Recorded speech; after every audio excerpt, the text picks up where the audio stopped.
Hello students, मैं करतार सिंह तंवर आपका English की क्लास में हार्दिक अभिनंदन करता हूं। दोस्तों, हम लोग लास्ट क्लास में लेटर्स के बारे में पढ़ रहे थे कि how to write letters, letter को लिखते कैसे हैं, लेटर्स में क्या क्या पार्ट्स होते हैं, लेटर को लिखने की क्या क्या स्टाइल होती हैं, उन पे हम बात कर रहे थे। तो मैं इन शॉर्ट अगर आपको दोबारा बताना चाहूँ, थोड़ा रिवाइज अगर हम करें तो ये है कि लेटर राइटिंग अपने आप में एक आर्ट है जिसको हम लोग डेवलप कर सकते हैं बाय प्रैक्टिस। और हमने बात की थी कि there are two types of letters, दो तरह के लेटर होते हैं, एक होता है फॉर्मल लेटर्स, एक होता है इनफॉर्मल लेटर। जो फॉर्मल लेटर होता है उसमें ऑफिशियल लेटर या बिजनेस लेटर या जो आप न्यूज़पेपर एडिटर्स को लिखते हैं उस टाइप के लेटर्स आते हैं। किस किस को लिखते हैं? गवर्नमेंट ऑफिशियल्स को, अधिकारियों को, या बिजनेस हाउसेस को, या फिर न्यूज़पेपर एडिटर्स वगैरह को, इनको लिखते हैं। और जो इनफॉर्मल लेटर्स होते हैं वो फ्रेंड्स और रिलेटिव्स को लिखे जाते हैं। ये हमने कल बात की थी, टू होम, किसको लिखे जाते हैं। फिर दूसरा पर्पस, अगर ऑफिशियल लेटर की बात करें तो इसमें अगर आप फॉर्मल लेटर की बात करें तो उनमें जो ऑफिशियल लेटर होते हैं इसी का पार्ट होते हैं। तो उसमें हम क्या करते हैं, अपनी प्रॉब्लम किसी को बताते हैं, उसका रिड्रेसल, उसका सुधार करवाने की कोशिश करते हैं। फिर हम लोग कंप्लेन करते हैं, कोई अपने व्यूज़ को रखते हैं, इस तरह की बातें होती हैं। और अगर बिजनेस लेटर की बात करें हम लोग उसके अंदर, तो उसमें क्या होता है, उसमें हम लोग अपना कोई ऑर्डर बुक करवाना है, सप्लाई के बारे में बात करनी है, पेमेंट की बात करनी है, आस्क फॉर पेमेंट या पेमेंट भेजना है, तो वो सब बातें इसी में होती है। वो पर्पस होता है ऑफिशियल इसका, बिजनेस लेटर का, जो फॉर्मल लेटर्स में आते हैं।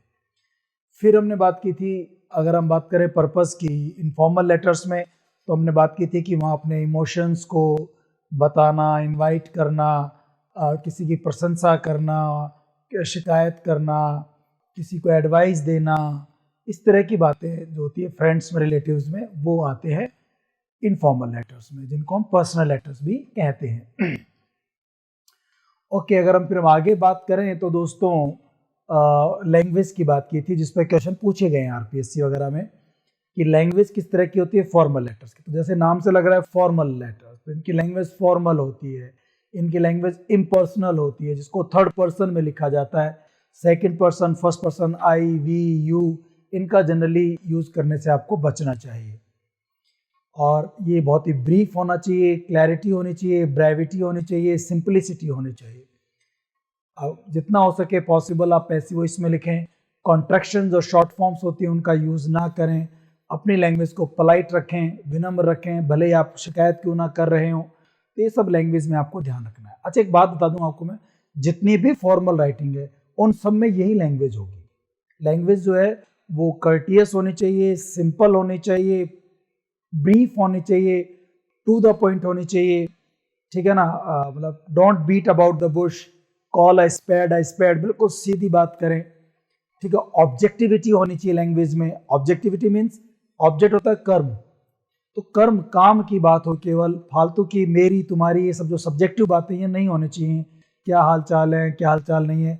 ऑफिशियल या फॉर्मल लेटर्स में इस तरह की बातें हम लोग जनरली नहीं करते हैं, ठीक है ना। और अगर हम बात करें इनफॉर्मल लेटर्स की या पर्सनल लेटर्स की दोस्तों, तो वहाँ क्या होता है, हम लोग पर्सनल बातें करते हैं, पर्सनल टच देते हैं, इमोशंस की बातें होती हैं। वहाँ हम लोग आई, वी का यूज़ करते हैं, हालचाल पूछते हैं, मौसम की बात भी कर लेते हैं, अपने जज्बातों को बताते हैं। वहाँ पर घुमा फिरा के वर्बोसिटी का यूज़ करते हैं, एक्टिव वॉइस का यूज़ भी कर सकते हैं, शॉर्ट फॉर्म्स का यूज़ भी कर सकते हैं। वो इनफॉर्मल लैंग्वेज होती है एक्चुअली में, तो इनफॉर्मल लेटर्स को कहते हैं हम लोग। वो इनफॉर्मल होती है या पर्सनल होती है, ठीक है दोस्तों। ये बात हमने कल कर ली थी। फिर हमने दो स्टाइल की बात करी थी। एक तो लेटर लिखने का ब्लॉक्ड स्टाइल होता है, जिसमें हमने बात की थी कि हर जो लेटर की जो लाइनें होती हैं वो लेफ्ट हैंड पे होती हैं, लेफ्ट हैंड शुरू होता है, लेफ्ट हैंड मार्जिन होता है, और ओपन पंक्चुएशन होता है। कहीं कोमा वगैरह का यूज मिनिमम यूज करते हैं हम लोग, जहाँ बहुत ज़्यादा एसेंशियल जब तक ना हो जाए हम यूज नहीं करते हैं।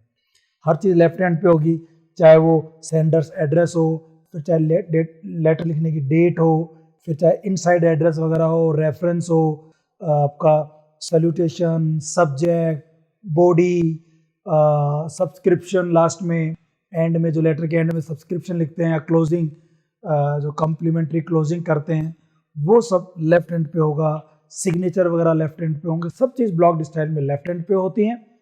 लेफ्ट हैंड मार्जिन होता है और ओपन पंक्चुएशन होता है। ये मॉडर्न तरीका है, इससे आपको लिखने में सहूलियत होती है। हालांकि एक कमी है कि एक साइड हैवी हो जाती है, एक साइड हैवी हो जाती है। ठीक है, इसके बाद अगर हम आगे बात करें दोस्तों, दूसरी स्टाइल, वो स्टाइल है इंडेंटेड स्टाइल। कौन सी स्टाइल है दोस्तों? Indented style.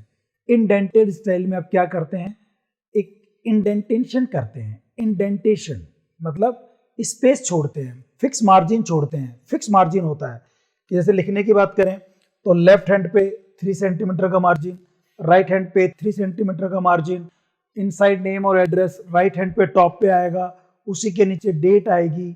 फिर अगर आप इनसाइड नेम और एड्रेस भेजने, जिसको प्राप्त करने वाला रिसीवर का जो एड्रेस है, द कलेक्टर वगैरह या जो भी डियर, वो सब जो एड्रेस आएगा इनसाइड नेम और एड्रेस, वो इधर आएगा लेफ्ट हैंड के ऊपर, वो लेफ्ट हैंड पे आएगा।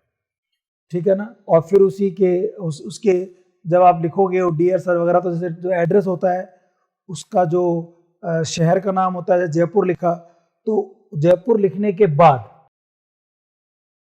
यहां से आप शुरू करते हैं। ठीक है ना। और सब्जेक्ट जो होता है उसको भी आप ऐसे बीच में लिख देते हैं।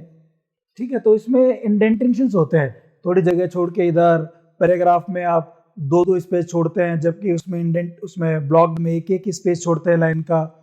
ठीक है, तो ऐसे बहुत सारे स्पेसेस छोड़े जाते हैं।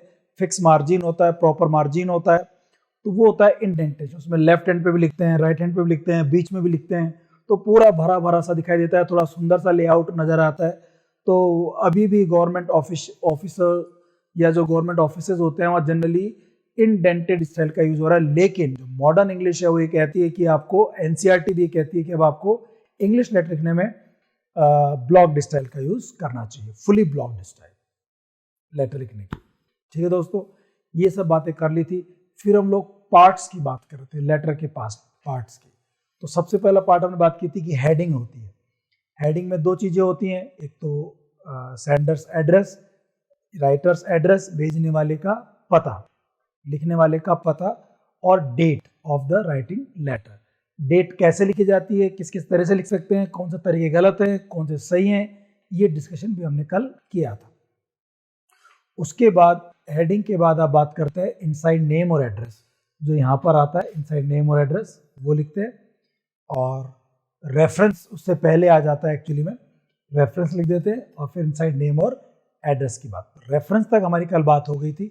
अब आज हम बात करते हैं इनसाइड नेम और एड्रेस, जो यहाँ लिखा जाता है, उसका क्या तरीका है, कैसे लिखते हैं, क्या क्या बातों का ध्यान रखना है, और कौन कौन से पार्ट्स हैं लेटर के, उन सब के ऊपर हम लोग बिल्कुल आराम से अब अच्छी तरह से खुल के बात करते हैं। ठीक है दोस्तों, ओके, शुरू करते हैं दोस्तों क्लास हम लोग। देखिए, इनसाइड एड्रेस, जो इनसाइड एड्रेस होता है, ये क्या होता है, जो लेटर प्राप्त करेगा आपका, जिसको आप लेटर लिख रहे हैं, उसका एड्रेस, पूरा एड्रेस, क्योंकि इसी एड्रेस पर लेटर को भेजा जाएगा। ये एक्चुअली लेटर के अंदर लिखते हैं, खासकर ऑफिशियल लेटर्स में। तो पर्सनल लेटर में फिर भी लिखने की जरूरत नहीं होती है, लेकिन जो ऑफिशियल लेटर, जो बिजनेस लेटर होते हैं, उसमें ये एड्रेस जो होता है, वो आपका जो डेट लाइन है, उसका रेफरेंस आ गया। रेफरेंस के नीचे ब्लॉक्ड स्टाइल में तो लेफ्ट हैंड पे लिख देते हैं, और नहीं, दोनों में लेफ्ट पे लिखते हैं, चाहे ब्लॉक्ड स्टाइल हो चाहे इंडेंटेड हो। इनसाइड नेम और एड्रेस लेफ्ट साइड पे ही आता है, बस वो कोमा वगैरह लगेगा इंडेंटेड में, ब्लॉक्ड में कोमा वगैरह का यूज नहीं होता है। ठीक है ना। लेफ्ट हैंड पे पाने वाले का एड्रेस, पत्र कौन प्राप्त करेगा, उसका एड्रेस होता है। अगर आपको उसका नाम पता है, आप वेल नोन है, तो उसका नाम से एड्रेस शुरू होता है, पहले उसका नाम आता है, फिर उसका पूरा एड्रेस आएगा। अगर नाम नहीं पता है, उसका जॉब टाइटल पता है, वो कलेक्टर है, वो म्युनिसिपल ऑफिसर है, वो सेक्रेटरी है, तो उसका जॉब टाइटल लिख करके फिर उसका एड्रेस आ जाएगा, the collector Jaipur district Jaipur, ऐसे आ सकता है। ठीक है ना। तो वो नेम और एड्रेस उसका यहाँ पर लिखा जाता है, इसको हम इनसाइड नेम और एड्रेस कहते हैं। तो इनसाइड एड्रेस, इसमें रिसीवर, प्राप्त करने वाले का inside, receiver's inside name and address. Inside name जो यहाँ पर अंदर लेटर के अंदर लिखा जाएगा, उसका वो नेम आता है और उसका पता आता है, नेम और एड्रेस। ठीक है दोस्तों, तो देखिए आप, नेम डेजिग्नेशन, नाम भी आ सकता है, और अगर पद दिया हुआ है तो पद भी आ सकता है। नाम पता है तो नाम लिख दीजिए, नाम नहीं पता, जैसे कलेक्टर वगैरह को किसी ऑफिसर को लिख रहे हैं तो डायरेक्ट नाम तो तभी लिखा जाता है जब वो बिल्कुल आपका वेल नोन हो, बिल्कुल खास अजीज हो, नाम तभी आता है। वेल नोन नहीं है, पद का पता है, डेजिग्नेशन का पता है, तो फिर आप उसका जॉब टाइटल, उसका डेजिग्नेशन लिख दीजिए। तो या तो नाम आएगा या डेजिग्नेशन होगा, और फिर कंप्लीट एड्रेस आएगा, उसका पूरा पता। किसका? ऑफ द रिसिपिएंट, प्राप्त करने वाले का। कहां लिखा जाएगा? Below the sender's address and the date line. आपने पहले क्या किया, पता लिख दिया था अपना, उसकी जो डेट लिखी, मैं ब्लॉक्ड स्टाइल की बात कर रहा हूं। इंडेंटेड में भेजने वाले का पता और डेट राइट हैंड पे आती है, ब्लॉक्ड में वो लेफ्ट हैंड पे आती है। तो आपने लेफ्ट हैंड पे अपना पता लिख दिया, डेट लिख दी, उसी के नीचे इनसाइड नेम और एड्रेस आएगा। अगर रेफरेंस नंबर है, फाइल नंबर तो पहले आ जाएगा, उसके बाद। ठीक है ना? सेंडर्स एड्रेस और उसका वो जो सेंडर एड्रेस है, वो जो डेट लाइन होती है, उसके नीचे आएगा फिर आपका ये पता भेजने वाले, प्राप्त करने वाले का। From the left side margin, तो लेफ्ट साइड मार्जिन पे आएगा, यानी कि लेफ्ट हैंड पे आएगा, और या ये कह सकते हैं left hand side of the page, page के लेफ्ट हैंड साइड पे। Do not indent the address, address को इंडेंट मत करो, स्पेस छोड़ के मत लिखो। ऐसे नाम लिख दिया, फिर थोड़ा गैप दे करके आपने शहर का, गली का नाम लिख दिया, फिर थोड़ा और गैप दे करके, इस तरह का कारनामा मत करो, खासकर ब्लॉक्ड स्टाइल में। तो do not indent the address in blocked letter style, blocked letter style में ऐसा आप मत कर देना। हालांकि जो आपका इंडेंटेड स्टाइल होती है, उसमें भी एड्रेस तो एक ही लाइन में आता है, एक ही लाइन में आएगा। हाँ, कोमा वगैरह लगा सकते हैं आप इंडेंटेड में, ब्लॉक्ड में वो काम नहीं होता है। If you know the name, ये एक बात है, if you know the name of the person, अगर आप पर्सन का नाम जानते हो, जिसको आप लेटर लिख रहे हैं, यू आर राइटिंग टू, तो पते में जब एड्रेस लिखते हो तो सबसे पहले उसका नाम लिखो, अगर आप नाम जानते हो तो। If you know the name of the person, write it, उस नाम को लिख दीजिए as the first line of the address, address की फर्स्ट लाइन उसी को बनाओ नाम को, अगर आप नाम जानते हो तो। ठीक है ना? इंक्लूड आइदर पर्सन्स इनिशियल और is our first given name, नाम बनाने के लिए क्या करो, या तो उसके इनिशियल, जो उसके नाम के जो शुरू के जो अक्षर हैं उनको लिख दो। मैं एक सिंपल एग्जांपल देता हूँ, जैसे मेरा नाम, मैं बार बार क्लास में बोलता हूँ, पहली जब मेरा क्लास शुरू होती है, करतार सिंह तंवर, ये मेरा नाम। तो इसका इनिशियल क्या बना दूंगा मैं? करतार का के ले लिया, सिंह का एस ले लिया, और तंवर। आप पता में जो पता लिखते हैं उसको आप ऐसे बना सकते हो, इनिशियल के एस तंवर, ये कर सकते हैं। या फिर आप शुरू का नाम ले लें, मिस्टर करतार, जो फर्स्ट नेम होता है, या तो इनिशियल यूज करें। इनिशियल होता है प्रारंभिक शब्द, इनिशियल शुरुआती, पहले अक्षर ले लो। अब इनिशियल में एस क्यों लगाया भाई? अगर एक अक्षर एक ही ले लो, के तंवर। अगर दो है, मेरे सिंह भी है, करतार भी है, तो दो हो गए, तो इनिशियल्स हो गए, दो ले लिए। ऐसे किसी के नाम के अंदर तीन भी हो सकते हैं, चार भी हो सकते हैं। साउथ इंडियन हमारे यहाँ होते हैं, उनके नाम बड़े बड़े होते हैं, उनके पिताजी का नाम भी साथ में जुड़ता है, उनके गांव का नाम भी जुड़ता है, तो फिर वो बड़ा सा नाम हो जाता है। या फिर उसका फर्स्ट नेम ले लो आप, जैसे मेरा फर्स्ट नेम है Kartar, mister Kartar, mister Arun, mister Sandeep, ऐसे कोई भी शुरू का नाम ले लो आप। या पूरा नाम ले, तो जैसे आपने किसी का नाम है दुष्यंत प्रताप सिंह, तो डीपी सिंह, डीपीएस तंवर, दुष्यंत प्रताप सिंह तंवर, तो डीपीएस तंवर। तो वो इनिशियल्स बोलते हैं, वो ले सकते हैं आप, या शुरू का नाम ले लो। जैसे देखो आप, मिस्टर जे.ई. स्मिथ, अंग्रेजी उदाहरण नाम हो गया JE. Smith, mister John Smith. अच्छा, नॉट मिस्टर स्मिथ, ऐसे मत लिख देना, मतलब मिस्टर तंवर मत लिखना। ये स्मिथ जो है लास्ट सरनेम होता है, तो केवल सरनेम मत लिखो पते के अंदर, इसका मतलब उसको जानते नहीं है, वेल नोन नहीं है आपका। या तो इनिशियल्स लिख करके पूरा नाम लिखो, इनिशियल्स लेकर के, और फिर सरनेम लगाओ। जैसे JE और सरनेम हो गया स्मिथ। या फिर क्या करो आप, फर्स्ट नेम उसका जो होता है John Smith, mister John Smith, ऐसे लो। केवल मिस्टर स्मिथ मत लिखो, या तो इनिशियल्स लिखो और फिर सरनेम लगा दो, या फिर फर्स्ट नेम लेके सरनेम लगा करके आप पता लिखिए। पहली लाइन, पते की पहली लाइन में उसका नाम आ जाएगा अगर आप उसको जानते हैं, और अगर आप जानते नहीं हैं लेकिन उसका जॉब टाइटल जानते हैं तो फिर जॉब टाइटल लिख दो। दूसरी बात यही है, if you don't no the name of the person, अगर आप व्यक्ति का नाम नहीं जानते, आपको नाम नहीं पता, अधिकारी है कोई, नाम नहीं पता उसका, यू आर राइटिंग टू, इसको आप लिख रहे हैं, but you know their job title, लेकिन आप क्या जानते हैं, उसका जॉब टाइटल जानते हैं कि वो कलेक्टर है, कि वो प्रिंसिपल है, यू कैन यूज दैट। तो फिर आप उस जॉब टाइटल यूज कर सकते हैं, जैसे the sales manager, the finance director, finance भी बोलते हैं, द फाइनेंस डायरेक्टर। तो आप उसके पद को, जॉब टाइटल को, उसके डेजिग्नेशन को जानते हो, तो उसी को पते की पहली लाइन बना दो, एड्रेस की फर्स्ट लाइन बनाओ। जैसे हमने लिखा था द कलेक्टर जयपुर, पद को ही एड्रेस का फर्स्ट लाइन बना दीजिए। अगर आप जॉब टाइटल जानते हैं, नाम नहीं जानते, नाम जानते हैं तो, और आपके उससे रिलेशन भी फॉर्मल ना होकर के इनफॉर्मल है, तो उसके नाम से आप पता बना लीजिए। जैसे हमारे यहाँ आपने खूब जानते हैं, जब हमारी चिट्ठियां वगैरह आती हैं, जो लिफाफे पे लिखा जाता है, तो सबसे पहले नाम ही आता है ना हमारा ऊपर ऊपर। जैसे मेरा करतार सिंह तंवर, फिर मैंने कल में पता लिखा था 224 पारस कॉलोनी, आमेर, जयपुर, तो पहले लाइन पे नाम लिख दिया जाता है।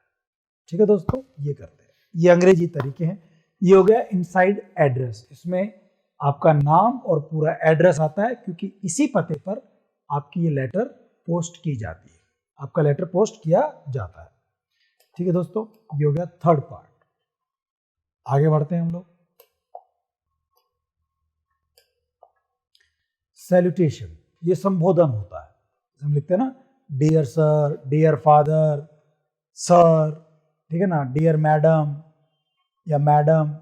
अब ये सैल्यूटेशन जो होते हैं ना, वैसे तो कई तरह के होते हैं, ये मैं आपको एक अलग से टेबल के थ्रू भी समझाऊंगा।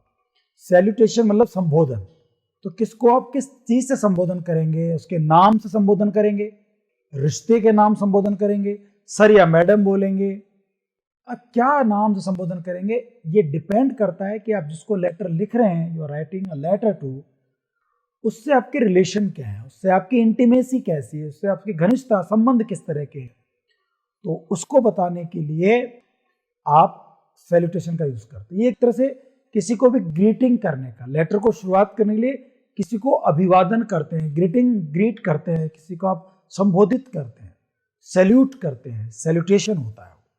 ये भी एक पार्ट होता है। इसमें बहुत क्वेश्चन पूछता है कि आप इसको लेटर लिख रहे हैं, आपका सैल्यूटेशन क्या होगा, इसको लेटर लिख रहे हैं, आपका सैल्यूटेशन क्या होगा, ठीक है ना, तो वो चीज होती है salutation. It is the usual way of beginning a letter, ये लेटर को शुरू करने का तरीका होता है। पता वगैरह लिख दिया, अपना लिख दिया, प्राप्त करने वाले लिख दिया, सब्जेक्ट लिख दिया, वो सब लिख दिया आपने।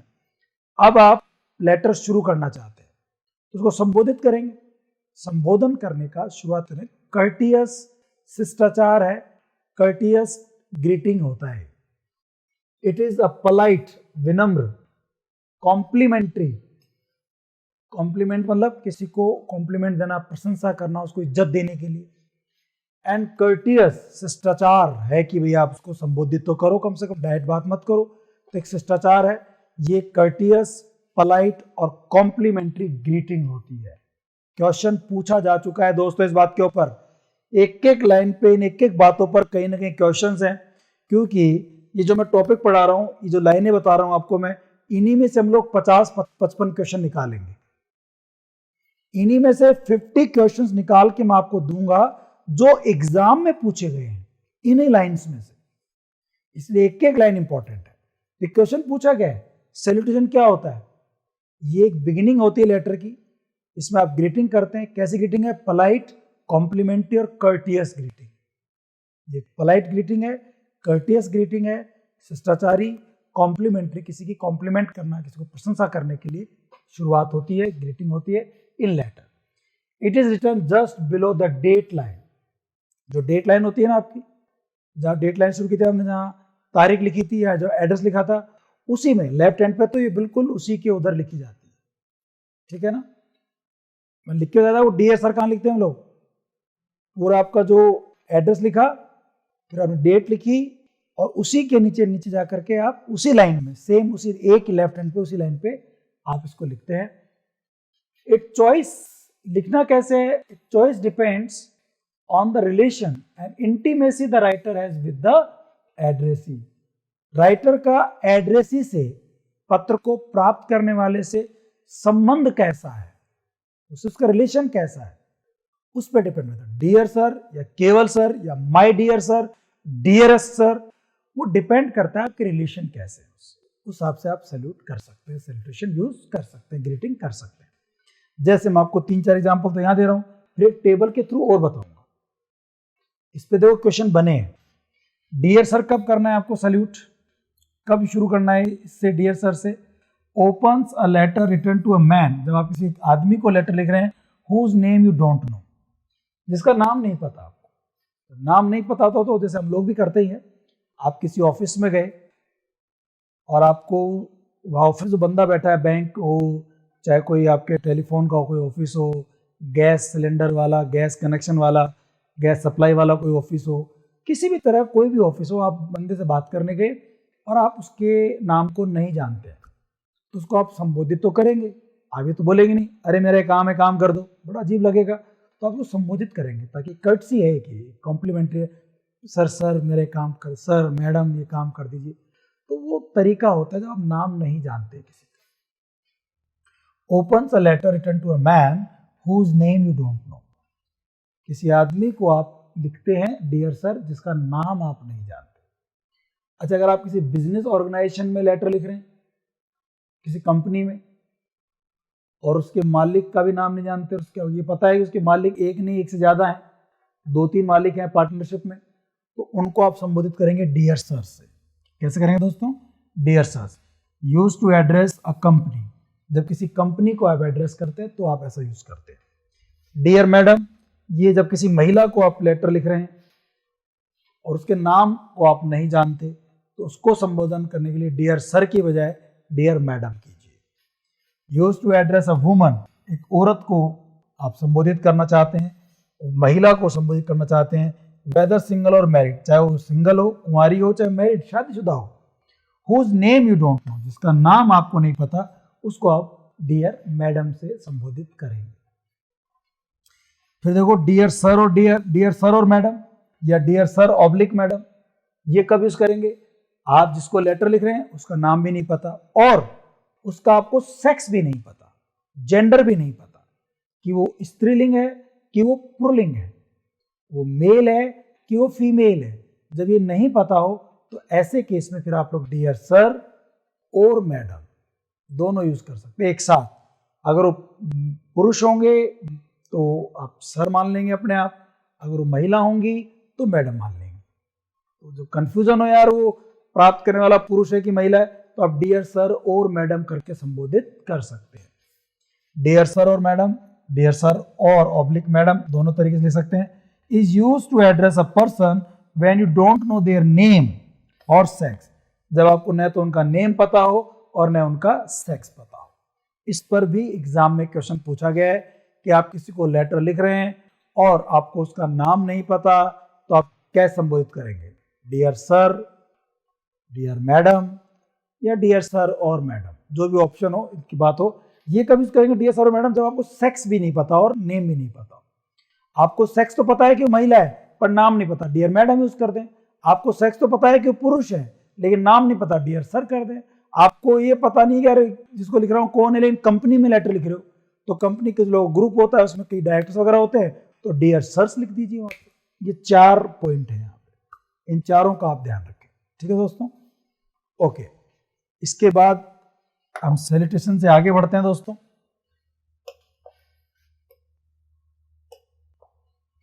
डियर मिस्टर, मिसेस, मिस और मिस, ये कब यूज करेंगे, प्लस सरनेम, जैसे डियर मिस्टर स्मिथ या मिसेस स्मिथ या मिस स्मिथ, ये कब यूज करते हैं, ये सरनेम कब यूज करते हैं? जब आप उन किसी को लेटर लिख रहे हैं, उसका नाम तो पता है आपको, नाम तो पता है, बट आपसे वेल नोन नहीं है वो। जब वेल नोन नहीं होते, अच्छी तरह से आप जानते नहीं है उनको, तो फिर मिस्टर, मिसेस या मिस। अच्छा, इन तीनों में अंतर होता है। मिस्टर पुरुषों के लिए यूज करते हैं, कोई पुरुष हो। मिसेस महिला के लिए यूज करते हैं। मिस जो होता है वो ऐसी महिला जो शादीशुदा नहीं है उसके लिए यूज करते हैं। एमआरएस मिसेस, ये ऐसी महिला के लिए यूज करते हैं जो कि मैरिड होती है। और एमएस, जब महिला ये ना बताना चाहे कि वो बैचलर है, वो कुंवारी है या वो मैरिड है, उस चीज को छुपाना चाहती है, बताना नहीं चाहती मान लो, तो एमएस दोनों के लिए होता है। मैरिड विमेन के लिए भी होता है और अनमैरिड के लिए भी होता है, ठीक है ना। तो उसके लिए आप एम एस यूज कर लेते हैं। MISS ये किसके लिए होता है? ऐसी महिला जो शादीशुदा नहीं है, कुंवारी है, अनमैरिड है।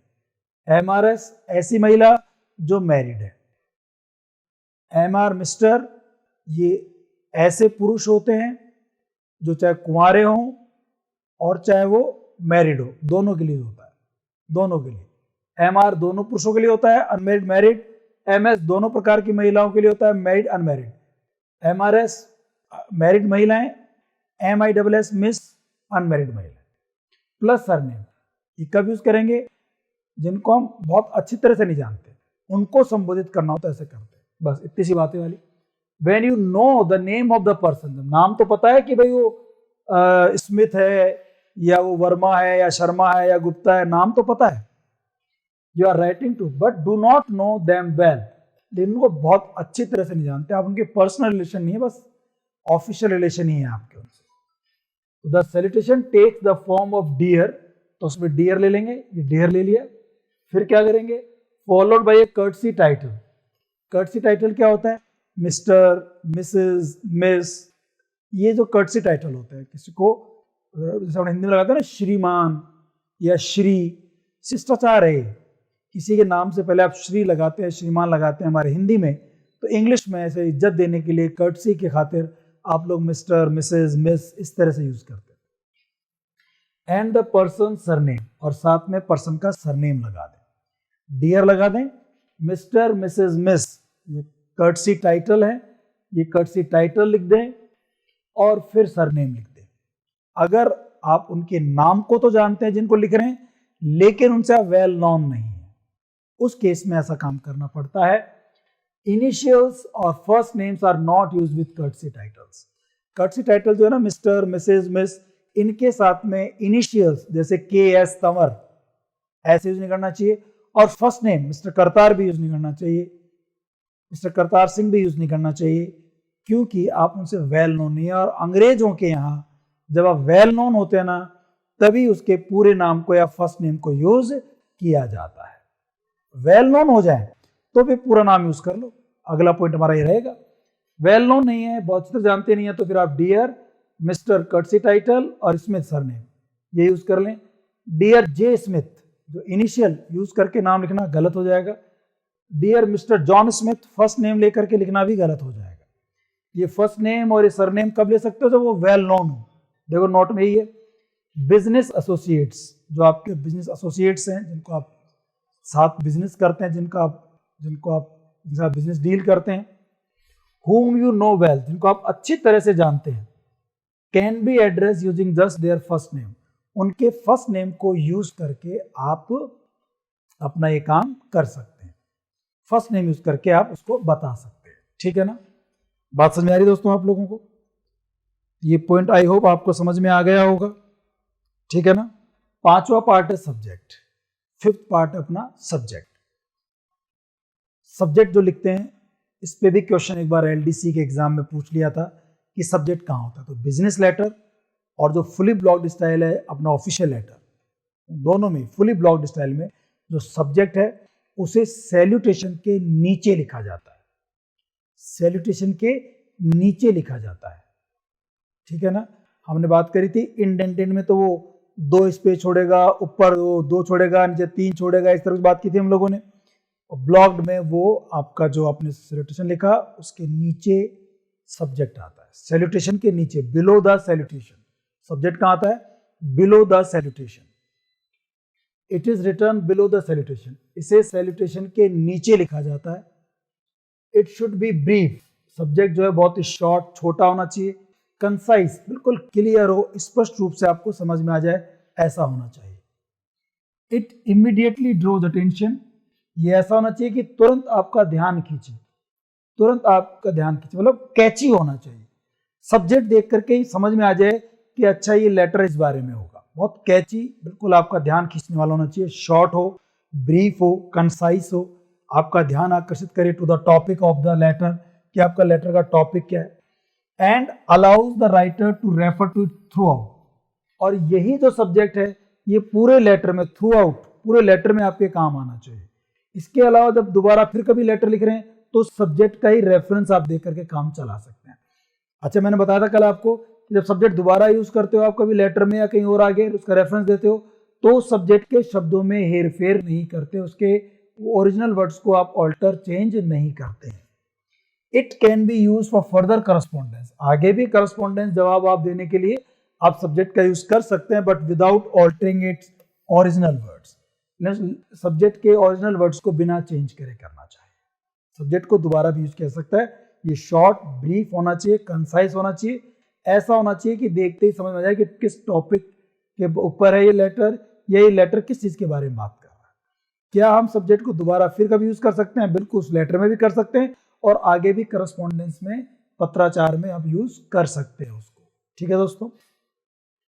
फिर छठा पार्ट है बॉडी, यही तो मेन पार्ट होता है।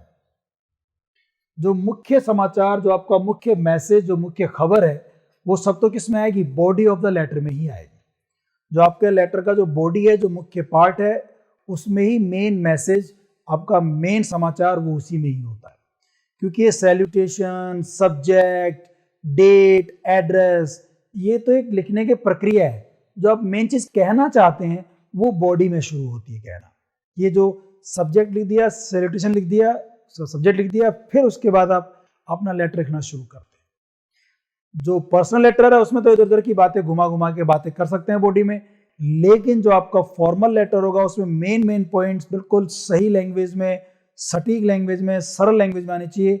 अगर आपको लगता है कि कुछ अलग अलग बातें करना चाहते हो, आप अलग अलग पॉइंट पे बात करना चाहते हो, तो फिर आप पैराग्राफ को अलग अलग पार्ट्स में भी बांट सकते हैं। हर नया पैराग्राफ एक लाइन छोड़ करके आप लिखेंगे, स्पष्ट रूप से अलग अलग दिखने चाहिए। 3-4 पैराग्राफ में बांट करके फिर लेटर को लिखा जाना चाहिए। देखिए, इट इज, ये कम्युनिकेशन है, यहाँ बातचीत होती है। जो मुख्य बातचीत होती है वो आपका बॉडी में होती है, बॉडी ऑफ द लेटर। ये मैसेज इसमें लिखा जाता है, जो मुख्य जो संदेश आप देना चाहते हैं वो बॉडी ऑफ द लेटर में होता है। It is the soul of the letter, यही लेटर की आत्मा होती है। It contains all the information, सारी खबर होती है, और न्यूज, सारे समाचार होते हैं जो writer wishes to share with the receiver. Writer जो रिसीवर से शेयर करना चाहता है वो सारी बातें इस लेटर में ही होती हैं। बी प्रिसाइज, लेकिन आप प्रिसाइज रहें, उपयुक्त बातें हैं जो आप कहना चाहते हैं वही यहां पर कहें। And remember to start a new paragraph for each new point, हर नए पॉइंट के लिए एक नया पैराग्राफ शुरू करें। मैं कह रहा था आपको, कोई भी नया पॉइंट रखना चाहते हैं एक नया पैराग्राफ में ही लिखो उस बात को। The blocked style is the one most often used for the body of the letter. Letter की बॉडी के लिए आपको ब्लॉक्ड स्टाइल करना चाहिए होता है, हर चीजें लेफ्ट हैंड पे ही होनी चाहिए ब्लॉक स्टाइल। हाँ, लेकिन जो आपका इंडेंटेड स्टाइल है वो आप यूज नहीं करना चाहिए, ज्यादा ये यूज करना चाहिए, बट फिर भी अगर करना हो तो हर नया पैराग्राफ वहां शुरू करते हैं जहां से वो जयपुर वाली लाइन खत्म हुई थी ना, एड्रेस वाली, जहां से आपने सैल्यूटेशन के बाद जो आपने वो लिखना शुरू किया था, लेटर शुरुआत करी थी, थोड़ी जगह छोड़ के 5-6 स्पेस छोड़ करके फिर पैराग्राफ की स्पेस, वो पैराग्राफ की लाइन शुरू करते हैं। तो इंडेंटेड में थोड़ा वैसे होता है।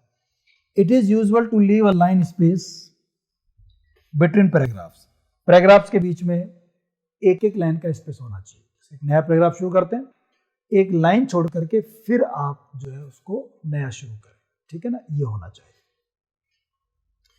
ओके दोस्तों, यहां तक बात समझ में आ रही है आप लोगों को? अब हम आगे बढ़ते हैं। ये समझ में आ गया, ये हो गया हमारा बॉडी।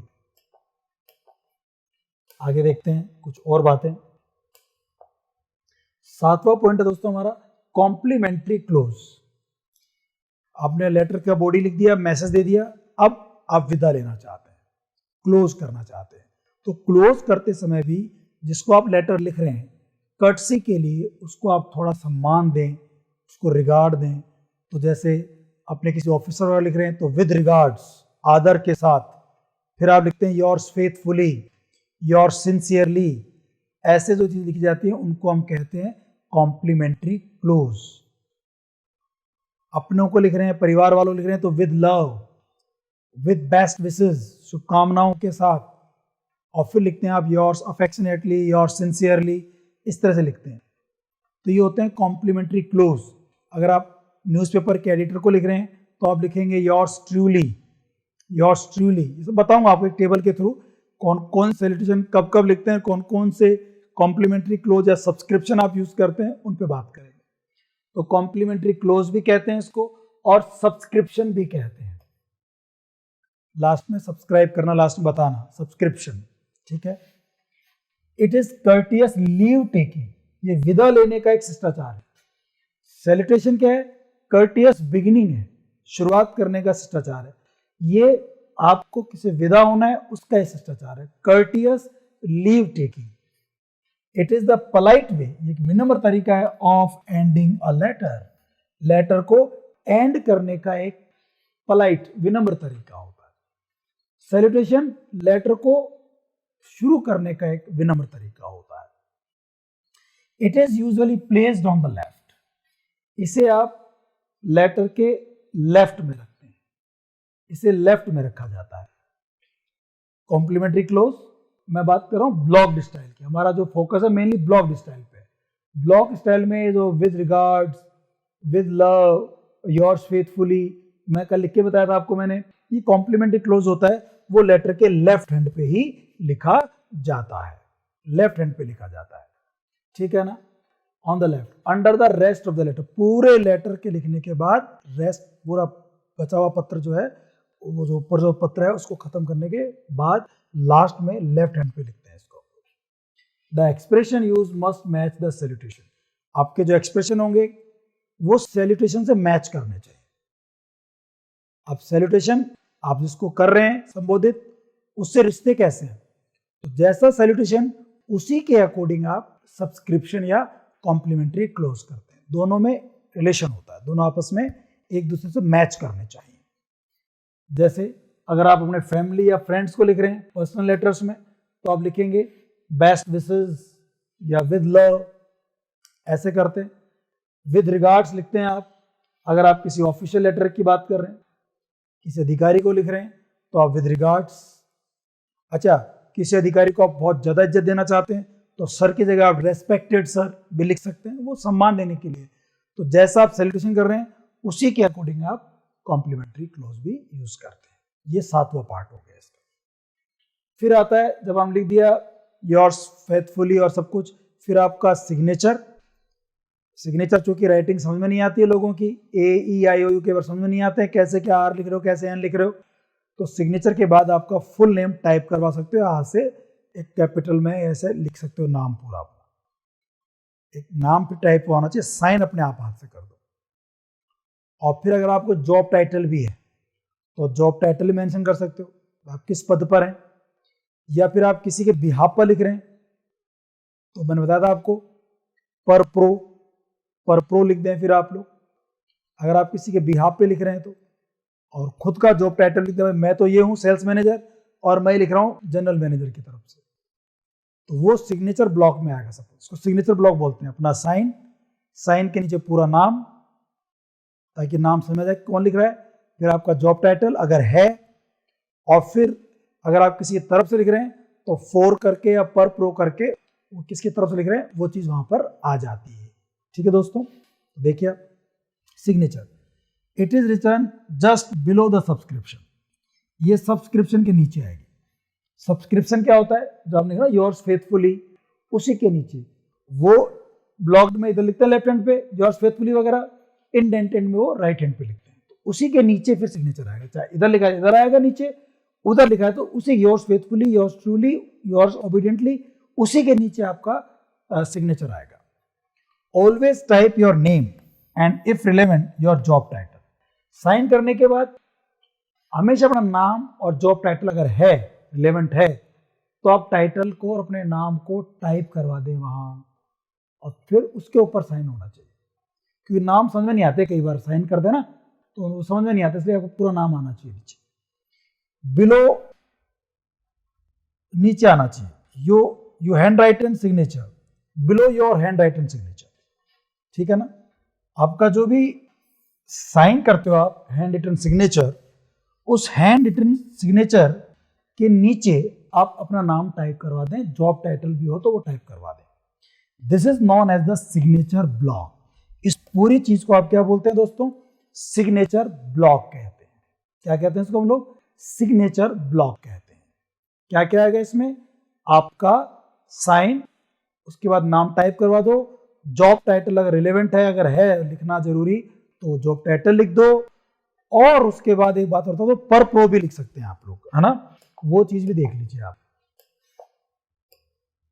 देखिए in business letter we also use per pro.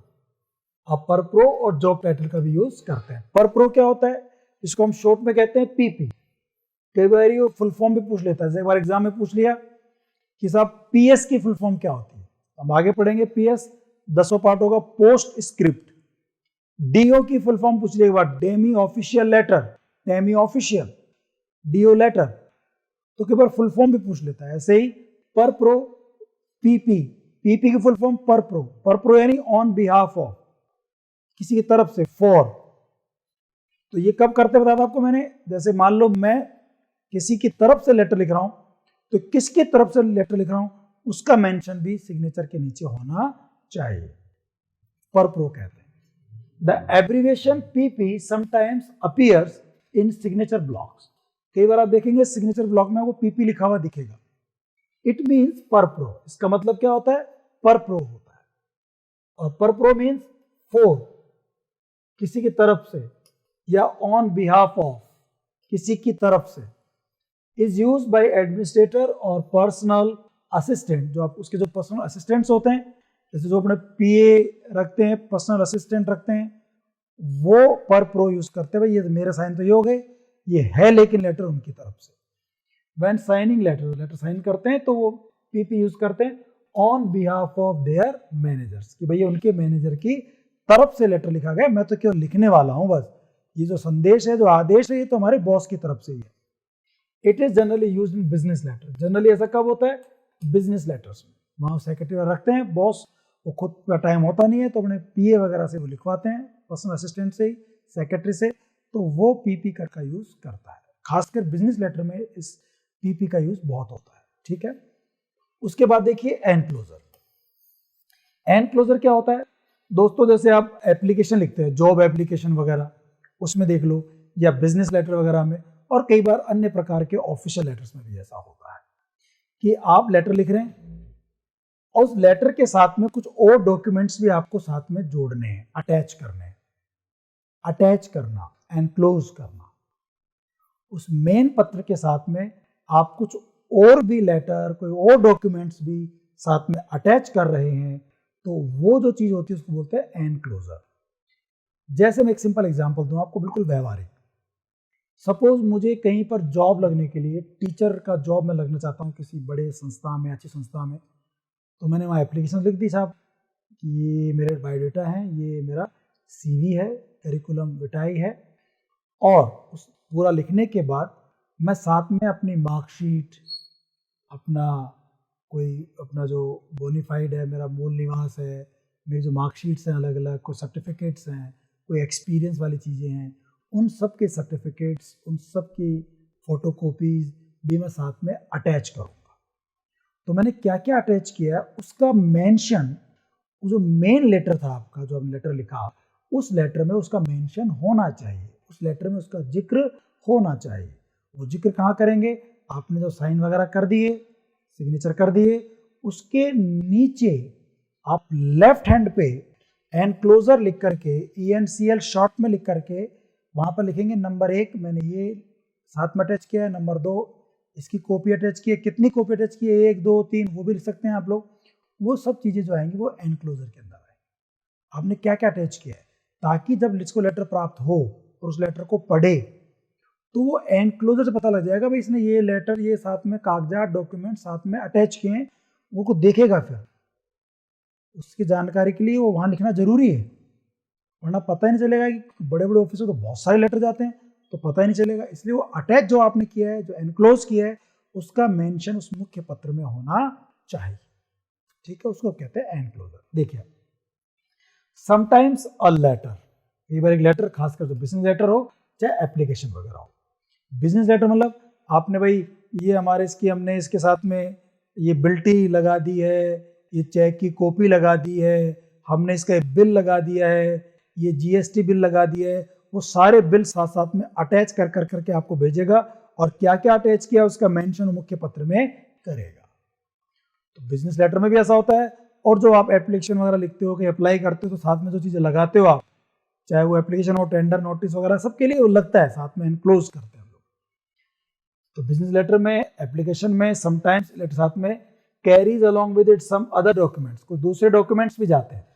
In such cases, इस तरह केस में mention should be made of these enclosures, in enclosure का मेंशन होना चाहिए, इन एनक्लोजर का आपको जिक्र करना चाहिए। In the line below the signature block, जो आपने सिग्नेचर ब्लॉक था ना आपका, साइन वाइन कर दिए, सब लिख दिया, उसके नीचे आप पूरा मेंशन करेंगे। If there are a number of documents, अगर एक से ज्यादा अधिक संख्या में डॉक्यूमेंट्स हैं, दीज कैन बी लिस्टेड, तो उनकी लिस्ट बना के लिखी जाए।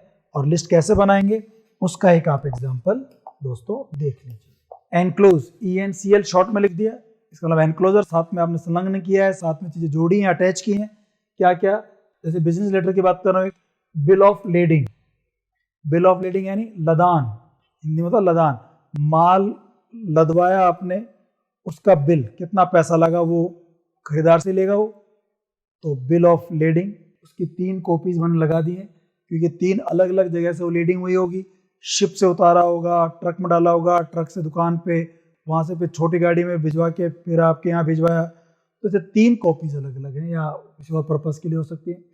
उस माल का इंश्योरेंस सर्टिफिकेट की कॉपी लगा दिए, बिल ऑफ एक्सचेंज, ये यूज़ होते हैं बिजनेस लेटर्स वगैरह में। तो क्या क्या आपने साथ में अटैच किया है वो सब आपने लिख दिया, bill of lading, insurance certificate, bill of exchange, उनकी कितनी कितनी कॉपीज आपने लगाई हैं वो साथ में आप यहाँ मेंशन कर देते हैं। ये होता है एनक्लोजर। फिर 10th last, post script. Post script, ये PS, P post, S script. Post script क्या होता है? पुनश्च। अभी पुनश्च क्या होता है देखिए आप, पोस्ट स्क्रिप्ट क्या होता है, आप लेटर लिख रहे थे, देखो जनरली वैसे तो पोस्ट स्क्रिप्ट को अवॉइड करना चाहिए, खासकर ऑफिशियल लेटर, लेकिन यदि आप पर्सनल लेटर लिख रहे हैं या फिर आप बिजनेस लेटर लिख रहे हैं तो उसमें कई बार क्या होता है, पूरा लेटर लिखने के बाद लिख दिया, साइन वाइन कर दिया, सब कुछ हो गया, अब आपको याद आया अरे यार मैंने वो बात तो लिखना भूल ही गया। मैं पर्सनल लेटर्स में से बहुत होता था, जैसे हम लेटर लिखते थे और लेटर लिखते लिखते कोई बात दिमाग में रह गई, मिस हो गई, जो आपके दिमाग में बाद में आई, comes in the mind letter, वो बाद में आई। अब वो बात तो जरूरी लगती है आपको, यार वो तो मैं लिखा ही नहीं है पढ़ने, तो अब आप क्या करोगे, उस बात को उस लेटर में मेंशन करोगे। कब? लेटर तो लिख चुके हैं आप, तो साइन वाइन जो कर चुके हैं ना, उन साइन करने के बाद लास्ट में फिर वो जो 1-2 लाइन आपको याद आई वो और लिख दीजिए और फिर दोबारा साइन कर दीजिए। तो पोस्ट स्क्रिप्ट क्या है? स्क्रिप्ट यानी लिख दिया, लेटर लिख दिया, स्क्रिप्ट लिखाई कर दी। पोस्ट, उसके बाद आपके दिमाग में याद आया यार ये बात तो भूल गया, तो वो फिर आप लेटर लिखने के बाद उस चीज को लिखोगे और लिखने के बाद फिर आप एक बार और साइन करोगे। इसे कहते हैं हम लोग पोस्ट स्क्रिप्ट। देखिए, it is an explanatory note. ये एक एक्सप्लेनेटरी नोट होता है, कोई बात आप समझाने से रह गए, जैसे बिजनेस लेटर की बात करूं मैं, वहां पर आप सब कुछ लिख दिया लेकिन लास्ट में अरे यार उसने पिछली बार भी पेमेंट नहीं दिया था और उसने पिछली बार भी नहीं दिया था, टाइम पे नहीं भेजा, ये बात तो बताना भूल गए, चलो आप लिख देते हैं लास्ट में कि भाई इस बार मुझे आपका पेमेंट 7 दिन के अंदर अंदर चाहिए, 3 दिन के अंदर अंदर चाहिए, अदरवाइज मैं अगली बार आपको सप्लाई नहीं करूंगा, इस बार मुझे कैश चाहिए, चेक में नहीं चाहिए, पिछली बार आपका चेक बाउंस हो गया था, ऐसी कोई बात आपको याद आई वो लास्ट में आप मेंशन कर दीजिए समझाने के लिए अगली पार्टी को, ताकि उसको पूरी बात समझ में आ जाए। इसको लास्ट में लिख देते हैं। ऑफिशियल लेटर में इनको अवॉइड करना चाहिए। क्यों? क्योंकि भाई ऑफिशियल लेटर तो मेन बातें तो लिखते हैं लोग, खास बातें लिखते हैं टू द पॉइंट, तो बात रह कैसे गई आपके दिमाग में, वो तो रहनी नहीं चाहिए, इसलिए अवॉइड करते हैं पोस्ट स्क्रिप्ट का ऑफिशियल लेटर में। तो लेकिन बिजनेस लेटर में और पर्सनल लेटर्स में ऐसा यूज करते रहते हैं, हमारे लिखते समय में भी याद नहीं रहती। और यार ऐसे नहीं होता, कई बार फोन बात करते हैं 1 घंटा 2 घंटा बात भी कर ली, फोन रख दिया, फिर याद आ रहा है यार जो मेन जिस चीज़ के लिए मैंने फ़ोन किया था वो बात तो मैं भूल ही गया, फिर आप दोबारा उसको कॉल करते हैं, फिर बताते हैं यार मैंने इसके लिए तो कॉल किया था, बात तो रह गई थी। वो चीज़ होती है पोस्ट स्क्रिप्ट। तो एक्सक्लेमेटरी नोट होता है आफ्टर थॉट, विचार में बाद में आती है, और detail missed out in the body of the letter, ये ऐसी डिटेल होती है जो आप लेटर के मेन बॉडी में आप मिस कर दिया, आपने वहां भूल गए थे आप। It is an additional remark, कई बार ये अतिरिक्त टिप्पणी भी होती है जो आप एक्स्ट्रा अलग से ही लिखना चाहते थे, वो भी चीज हो सकती है। जैसे आप चेक वाली बात अलग से ही मेंशन करना चाहते हैं तो आपने वो पोस्ट स्क्रिप्ट का सारा ले लिया। एंड ऑफ अ लेटर, जो लेटर के अंत में लिखी जाती है फॉलोइंग द सिग्नेचर, सिग्नेचर के बाद में, सिग्नेचर कर दिया था आपने, उसके बाद इसको लिखा जाता है। It comes in mind letter, actually क्या होता है, ये बात दिमाग में थोड़ी सी लेट आती है। इट शुड बी अवॉइडेड, पर इसे बचना चाहिए in formal letter as far as possible, जितना हो सके फॉर्मल लेटर में इसको आप अवॉइड करो। हाउएवर, हालांकि it is frequently used in personal letter, personal letter में बहुत यूज होता है इसका, और सेल्स लेटर्स में जो आप बेचते देते हैं सामान वामान, तो उसमें भी कई बार कुछ चीज़ें मेंशन करना रहता है कि यार ये बात तो बताना भूल गए, चेक के बारे में, पेमेंट के बारे में, वो बातें हम लोग बाद में मेंशन करते हैं। ठीक है दोस्तों, यहाँ तक समझ आ रहा है आप लोगों को? लेटर के बारे में एक एक बात समझ आ रही है, कौन कौन से पार्ट्स हैं, इन पे से ही क्वेश्चंस बनेंगे, ये सब थियरी आपको पता होनी चाहिए, क्वेश्चन इन्हीं पर ही बनते हैं। ओके, आगे बढ़ते जो मैं आपको टेबल के बारे में बता रहा था उसको आप देख लीजिए। देखो दोस्तों, ये आपका सैल्यूटेशन लेटर में क्या होना चाहिए और सब्सक्रिप्शन क्या होना चाहिए, किस तरह के लेटर में क्या सैल्यूटेशन होगा और क्या सब्सक्रिप्शन होगा, ये डिपेंड करता है जिसको आप लेटर लिख रहे हैं उससे आपके रिलेशन कैसे है, उसकी इंटीमेसी कैसी है, तो वो लेटर के प्रकार पर भी डिपेंड करता है। जैसे अगर आप किसी ऑफिसर को लेटर लिख रहे हैं और उसके नाम को नहीं जानते तो आप डियर सर संबोधित करेंगे, महिला है तो डियर मैडम भी कह देंगे, और ना आपको उनका नाम पता है ना जेंडर पता है तो आप डियर सर और मैडम कह देंगे। ये होता है सैल्यूटेशन, जो हम पहले ही बात कर चुके हैं। लेकिन सब्सक्रिप्शन क्या होगा इसका, योर्स फेथफुली, योर्स का वाई बढ़ाएगा, एस लगेगा, इसमें कोई अपोस्ट्रोफी वगैरह नहीं आता, फेथफुली का एफ छोटा आएगा, योर्स फेथफुली, ऐसा हो जाएगा। इसको आप योर्स ट्रूली भी लिख सकते हैं, मतलब जो मैं कह रहा हूँ उस पर विश्वास करना, मैं सच्ची बात कर रहा हूँ। ट्रूली, ध्यान रखना, ट्रूली जब लिखते हैं तो याद रखना ट्रू की स्पेलिंग तो TRUE होती है, अगर इसमें LY जोड़ते हैं तो ये E हट जाता है और ट्रूली होगा TRULY, E नहीं आता LY जोड़ते समय, इस बात को ध्यान रखना। तो दो है, योर्स फेथफुली, योर्स ट्रूली, जब आप किसी ऑफिसर को लिख रहे हैं, अगर वो उससे आपके रिश्ते थोड़े इंटीमेसी वाले हैं तो आप योर्स सिंसियरली भी लिख देते हैं। अब आ जाओ, प्रिंसिपल को खूब लिखी है एप्लीकेशन आप लोगों ने, तो हम सर लिखते थे, यहाँ पर भी डियर सर लिख सकते हैं, लेकिन चूंकि वो बच्चों में उनमें बड़ा गैप होता है तो डियर वेयर लगा, जनरली लोग स्कूल में प्रिंसिपल वगैरह में लिखते नहीं है, वो आदर का, सम्मान का एक वो रहता है, रेस्पेक्ट का रहता है, तो रेस्पेक्टेड सर जरूर लिख देते हैं। डियर थोड़ा वहाँ लिख सकते हो बट लोग लिखते नहीं है, परंपरा नहीं है। और इसका जो सब्सक्रिप्शन है वो yours obediently, yours obediently, obediently की स्पेलिंग हम खूब याद करते थे बचपन में, हमारे सामने एक ट्रिक दी थी कि भाई ओबीडियंटली में 10 अक्षर होते हैं, आप देख लो चाहे OBE 3 DIENTLY, obediently, obediently LY last में आएगा। अगर आप बिजनेस लेटर लिख रहे हैं तो अगर वो एक ही हो तो डियर सर, कोई कंपनी को लिख रहे हैं तो डियर सर्स ऐसे लिखेंगे, और इसके लिए आप योर्स फेथफुली कर देते हैं। किसी एडिटर को लिख रहे हैं, न्यूज़पेपर के एडिटर को, न्यूज़पेपर के अगर आप एडिटर को लिख रहे हैं तो डियर सर और लास्ट में योर्स ट्रूली, या योर्स फेथफुली ऊपर वाला भी आ सकता है, ये लिखते हैं। बट कोशिश करते हैं कि एडिटर को योर्स ट्रूली लिखा जाए। अगर योर्स फेथफुली और योर्स ट्रूली कुछ पूछ ले तो योर्स ट्रूली करके आना। रिलेटिव जो रिश्तेदार होते हैं, फादर मदर, तो रिश्ते का नाम लेते हैं डियर फादर, डियर अंकल। यहाँ पे एफ कैपिटल आएगा, या यू कैपिटल आएगा, ये सब जो एस वगैरह एम वगैरह सब कैपिटल आते हैं सैल्यूटेशन में, या कैपिटल आते हैं। तो डियर फादर, डियर अंकल, या एफ छोटा मत लिखना, अंकल का यू छोटा मत लिखना। और यहाँ पे दो तरीके हैं, एक तो आप लिख सकते हैं योर्स अफेक्शनेटली, आपका स्नेही, योर्स अफेक्शनेटली, या आप लिख सकते हैं योर लविंग सन अगर आप लड़के हैं, लड़की हैं तो your loving daughter, your loving, या अब योर में एस नहीं आएगा, your loving son, your loving daughter, your loving nephew, भतीजा भतीजी हो तो योर लविंग नीस। ऐसे फिर अलग अलग रिश्तों के नाम से आप उसको व्यक्त कर, थोड़ा सा इंटीमेसी और नजदीक दिखाई देती है आपके इसके अंदर। या फिर योर्स अफेक्शनली सबके लिए कॉमन आ जाता है, आपका स्नेही, योर्स अफेक्शनेटली। डिपेंड करता है आपके रिश्ते कैसे हैं, उसके अकॉर्डिंग आप लोग ये यूज करते हैं। और अगर आप दोस्तों को लिख रहे हैं तो माय डियर राम, दोस्त का नाम लिखते हैं और डियर लगा देते हैं, या माय न लगा कर डियर से शुरू कर सकते हैं और मिस्टर राम। अगर थोड़ा सम्मान देना चाहते हैं तो मिस्टर या श्री यूज कर सकते हैं, जैसे कि डियर श्री देसाई, तो श्री भी लगा सकते हैं अपने हिंदी इंडिया के हिसाब से, या मिस्टर लगा सकते हैं। अपने यहाँ क्या, वो मिस्टर लगाना थोड़ा अच्छा नहीं लगता, इसलिए हम श्री का यूज करते हैं। लेटर में हमारे यहाँ श्री का जनरली यूज होता है। और इसे दोस्तों को नाम से संबोधित करते हैं। आप ये मत लिखो माय डियर फ्रेंड, उसमें वो ना पर्सनल टच नहीं आता, वो इंटीमेसी दिखाई नहीं देती, इसलिए आप दोस्त को तो नाम से संबोधित करो। तो छोटे भाई को लेटर लिख रहे हैं, नाम से संबोधित करो, my dear Ram, dear mister Ram, या डियर श्री देसाई, इस तरह से आप करेंगे।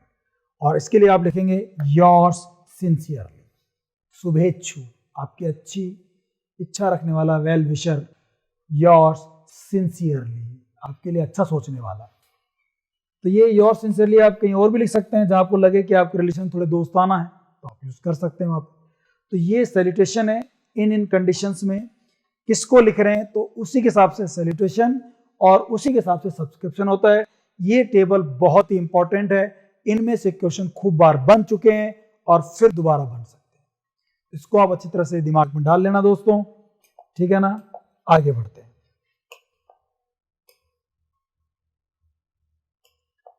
अब देखिए न्यूमरल्स इन करस्पॉन्डेंस। जब आप करस्पॉन्डेंस कर रहे हैं, जब आप पत्र लिख रहे हैं, तो कई बार क्या होता है बीच में कुछ न्यूमरल्स आ जाते हैं। न्यूमरल्स यानी कुछ आंकड़े, कुछ अंक आ जाते हैं, कुछ गिनतियों के अंक आ जाते हैं, 100, 200, 500, 150, 10, 20, 30 ये आ जाते हैं। तो इनको जब लेटर में लिखें तो इसके लिए भी कुछ रूल्स हैं। अगर आप सिंपली रूल समझना चाहें, मैं पढ़ाता हूँ अभी आपको, लेकिन उससे पहले बार सुन लीजिए। अगर आप कहीं न्यूमरल्स आ गए, 1 से लेके 100 तक गिनती आ गई, मान लो 1 से 100 तक के बीच में कुछ संख्या आ गई, गिनती मतलब संख्या आ गई, इंक्लूडिंग 100, 100 भी उसमें इंक्लूड है। तो 1 से लेके 100 तक, 1 से लेके 100 तक अगर आपको लिखना हो, जैसे आपको लिखना है 80 स्टूडेंट्स, तो 80 लिखने के बजाय उसको शब्दों में लिखो, वर्ड्स में लिखो, EIGSTY 80 स्टूडेंट्स। 80 मत लिखो आप, लेटर लिखने में ध्यान रखें आप। बल्कि मैं तो कहूँगा कोई भी फॉर्मल राइटिंग में 1 से ले तक 100 तक की जो गिनती होती है ना, उन्हें आप कोशिश करें वर्ड्स में लिखें, इंक्लूडिंग 100, ठीक है ना। अच्छा, अगर 100 से ज्यादा है, लेकिन वो अगर किसी सेंटेंस के शुरू में ही आता है, सेंटेंस की शुरुआत किसी अंक से मत करो, उसको वर्ड्स में लिख दो। जैसे आप कहें 120 साल पहले की बात है, 120 years ago I was या he was, ऐसे करके आप सेंटेंस करें। किसी सेंटेंस की शुरुआत अगर अंक से, न्यूमरल से करते हो तो गलत हो जाता है, उसको वर्ड्स, न्यूमरल्स को वर्ड में लिख के करो। और तीसरी बात, ये जो डेट वगैरह होती है हमारे, तारीख, डेट, कोई मेजरमेंट या कोई किसी की एज या कोई माप, हाइट वगैरह, टाइम हो, खासकर AM PM वाला टाइम, ये सब अंक में आने। देखो टाइम दो तरह के होते हैं, एक तो आप उसमें करते हो 6 o'clock, और एक कहते हो आप 6 AM 6 PM, तो AM PM वाला तो अंक में आ जाएगा, 6 लिख देंगे मैथ्स वाला। जैसे देखो 6 AM, लेकिन अगर ओ क्लॉक लिखना है तो फिर 6 वर्ड्स में लिखें, 6 ओ क्लॉक, फिर वर्ड्स में लिखें। AM PM वाला है तब तो आप उसको डिजिट में लिख दें, लेकिन अगर वो ओ क्लॉक वाला है तो उसको वर्ड्स में लिखें। तीन बातें ध्यान रखना। आप मैं बताता हूं, देखो आपको नंबर्स अप टू 100, 100 तक के जो नंबर्स हैं, यूज वर्ड्स, इनके लिए आप क्या यूज करें, शब्द यूज करें। For all numbers up to n including 100 and for all round numbers over 100, 100 तक के नंबर वर्ड्स में लिखें। 100 से ऊपर वाले भी जो हैं, जो राउंड में है, राउंड मतलब 100, 200, 500, 600, 1000, 2000, राउंड फिगर में जो होते हैं, उनको भी आप वर्ड्स में लिखने की कोशिश करें। जैसे 26 डेज फ्रॉम नाउ, अब से 26 दिन, आज से 26 दिन ये क्लास चलेगी, ये क्लास नहीं चलेगी, ऐसा 26 100 से कम है, शब्दों में लिख दिया। ए मेंबरशिप ऑफ 100 100 हो गया तो आपने वर्ड्स में लिख दिया।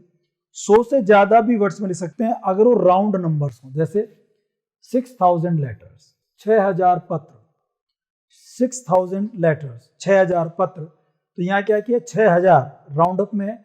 अगर आप कहते हैं 5559, तो आप फिर 5559 ये आप नंबर्स में लिख के आ जाओ, डिजिट्स में लिख के आ जाओ, उसको फिर आपको वर्ड्स में लिखने की जरूरत नहीं होती। लेकिन हाँ, राउंड अप हो जाए तो फिर लिख दो। इसके अपवाद हैं डेट्स, डेट्स हमेशा नंबर्स में लिखी जाती हैं। एड्रेस में अगर जैसे 224 मेरा पता था, 224, तो पता वगैरह के अंदर एड्रेस में जो ये नंबर आते हैं ये आप अंकों में ही लिखेंगे, इनको शब्दों मत लिख देना। यहाँ मत लिख देना 224 नहीं, ये 224 ही आएगा जो मेरा एड्रेस लिखा था मैंने। एज बतानी हो, 18 साल का हूँ, 18 ईयर्स ओल्ड, ये जो 18 है, एज को आप शब्दों में लिखने की बजाय अंकों में लिखें। क्वांटिटी, कोई मात्रा बतानी हो, 500 किलो, तो ये 500 जो है, हालांकि ये राउंड अप नंबर है, लेकिन जो क्वांटिटी बता रहे हो, किलो वजन बता रहे हो, तो इसको आप फिर अंक में ही लिखो। मेजरमेंट, कोई माप बताना हो, 1000 मीटर दूर है यहाँ से, तो इस माप को भी आप अंकों में ही लिखो। परसेंटेज बतानी हो किसी की, 12%, तो जो 12 है ये आप अंकों में लिखो, ठीक है ना। और मैंने बताया था पहले आपको पर और सेंट दोनों अलग अलग लिखे जाते हैं, परसेंट में बीच में गैप नहीं आना चाहिए, ठीक है ना। तो ये बातें आप ध्यान रखें। और इसके अलावा टाइम वाली जो बता रहा था बात आपको मैं, वो भी देख लीजिए आप। At the beginning of sentence, हाँ, कि सेंटेंस के शुरू में अगर कोई आपको लिखना हो नंबर, यूज वर्ड्स, उसके लिए भी क्या करें आप, वर्ड्स यूज करें। नंबर दैट बिगिन सेंटेंसेस, वो नंबर जो सेंटेंस शुरू करते हैं, तो सेंटेंस के शुरू में ही अंक लिखने के बजाय उस अंक को, चाहे कुछ भी अंक हो, उसको आप वर्ड्स में लिखो। जैसे 120 ईयर्स अगो, 120 साल पहले, तो आप सेंटेंस की शुरुआत ऐसे मत करो, इस 120 को आप शब्दों में लिख दो, 120 ईयर्स अगो। और टाइम ऑफ डे, अगर आप समय की बात करते हैं तो इसमें क्या करेंगे, use words. For o'clock, o'clock में टाइम दे रखा हो तो वर्ड्स यूज करें, AM PM में टाइम दे रखा हो तो नंबर्स यूज करें। एंड फिगर्स, फिगर यूज करें, डिजिट्स यूज करें। Before AM and PM, AM PM time वाले के लिए फिगर्स यूज करें, जैसे 6 o'clock बट 6 AM, ठीक है दोस्तों। तो ये सब बातें हैं जो हमको लेटर लिखने में ध्यान रखना है। लेटर लिखने के लिए इन सब बातों का ध्यान रखेंगे तो आप बहुत अच्छे लेटर लिख सकते हैं और कभी आपसे गलतियां भी दोस्तों नहीं होंगी। बात समझ में आ रही है आप लोगों को, ठीक है। अभी थोड़ा सा हम लोग इसके बाद लेटर के क्वेश्चंस पे बात कर सकते हैं, ठीक है। Okay, thank you so much.